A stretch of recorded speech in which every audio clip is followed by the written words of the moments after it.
17 सितंबर से पितृपक्ष की शुरुआत हो रही है, जो कि 2 अक्टूबर को चलेगी। पितृपक्ष के दूसरे दिन ही चंद्रग्रहण का साया रहेगा। इसके अंदर सूतक मान्य होगा कि नहीं, आइए जानते हैं उज्जैन के पंडित से। भारतीय हिंदू धर्म में खगोलीय घटना को भी बड़ा महत्व दिया गया है तथा तारागणों को तथा सूर्य आदि ग्रहों को भी अलग अलग महत्व दिया गया है। उसी प्रकार हर साल कहीं ना कहीं सूर्य ग्रहण चंद्र ग्रहण देखने को मिलता है। वो आता है तो हिंदू धर्म में अनेक प्रकार की मान्यता है कि सूर्य ग्रहण हो या चंद्र ग्रहण हो, उसमें देवताओं का पूजन वर्जित कहा गया है।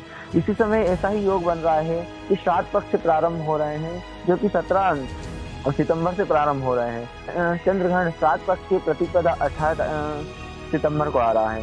इसमें श्राद्ध भी प्रारंभ हो गए और श्राद्धों के बीच में ही आ रहा है। तो लोगों में अधिकतर मान्यता है कि ग्रहण के समय में दैविक कार्य तथा पैतृक कार्य शुभ कार्य आदि नहीं करना चाहिए।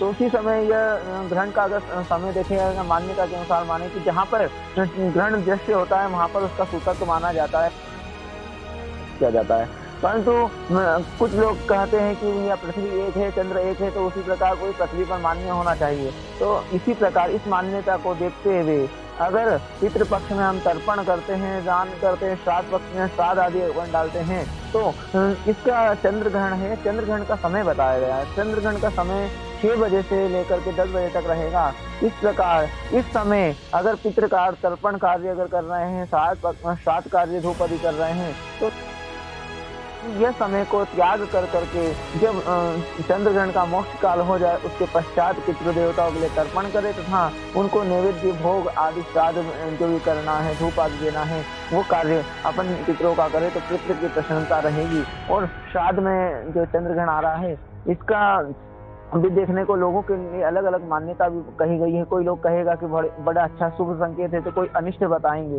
इस प्रकार अपनी अपनी मान्यता के अनुसार व्यक्ति ध्यान देता है।